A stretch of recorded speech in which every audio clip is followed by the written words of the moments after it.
Relatively ചെറുപ്പക്കാർ, that is 30 വയസ്സും 35 വയസ്സും ഉള്ളവരൊക്കെ അതർവൈസ് ഇപ്പം ജോലിക്കാരായിരിക്കും, അല്ലെങ്കിൽ IT ഫീൽഡായിരിക്കും.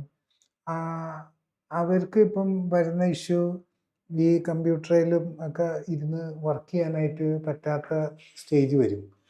അപ്പം അങ്ങനെ ഉള്ള പേഷ്യൻസിന് ഈ ഇത് പ്രാക്ടിക്കലി മരുന്ന് കഴിച്ച് പെയിൻ കളഞ്ഞ് കാര്യങ്ങൾ ചെയ്യാമെന്നല്ലേ അവർ നോർമലി ചിന്തിക്കുകയുള്ളൂ. ബിക്കോസ് അവർക്ക് ശരിക്കും പറഞ്ഞാൽ അതിനുള്ള സമയം കുറവെന്നുള്ള ഒരു ഇഷ്യൂ ഒക്കെ ഉണ്ടല്ലോ.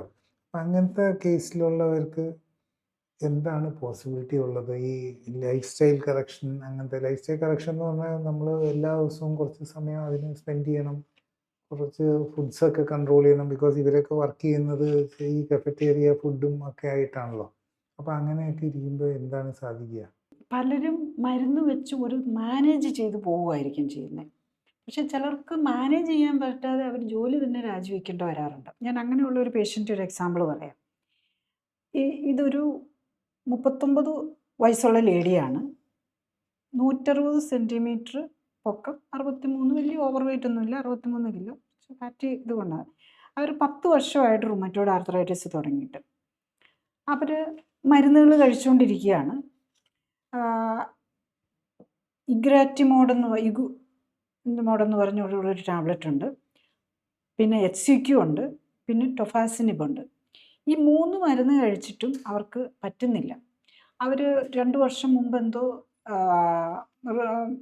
ജോലി തന്നെ നല്ല ഗവൺമെൻറ് ജോലി ഉണ്ടായിരുന്നതാണ്. നമുക്ക് എല്ലാവരും ഏറ്റവും ആഗ്രഹിക്കുന്ന കാര്യമാണല്ലോ ഗവൺമെൻറ്റിലുള്ള ജോലി. അതവർ റിസൈൻ ചെയ്യേണ്ട വന്നെന്നുള്ളതാണ്. അപ്പം ഞാനിപ്പോൾ അവർ എങ്ങനെയാണ് ഇവിടെ നമ്മളുടെ ട്രീറ്റ്മെൻറ്റ് നമ്മളെപ്പോഴും ചോദിക്കും എങ്ങനെയാണ്. അപ്പോൾ അവർ വീഡിയോ കാണുന്നുണ്ട്, കുറച്ച് വർഷങ്ങളായിട്ടൊരു വീഡിയോ കാണുന്നുണ്ട്, എന്നിട്ടാണ് അവർ വരുന്നത്. അപ്പം ഞാൻ ചോദിച്ചു, അപ്പം ഈ ജോലിയൊക്കെ രാജിവെക്കുന്നതിന് മുമ്പ് 3-4 വർഷമായിട്ട് അവർ വീഡിയോ കാണുന്നുണ്ടെന്ന് അറിഞ്ഞേ, അപ്പം അന്നുകൊണ്ട് എന്താ വരാതെ ഇരുന്നത്? പക്ഷേ അന്ന് ഇതൊന്നും എല്ലാ ഡോക്ടേഴ്സും, ഞാൻ അവർ റുമറ്റോളജിസ്റ്റിൻ്റെയൊക്കെ അടുത്ത് ചോദിച്ചപ്പം ഇങ്ങനത്തെ ട്രീറ്റ്മെൻറ്റിനൊന്നും പോകരുത്,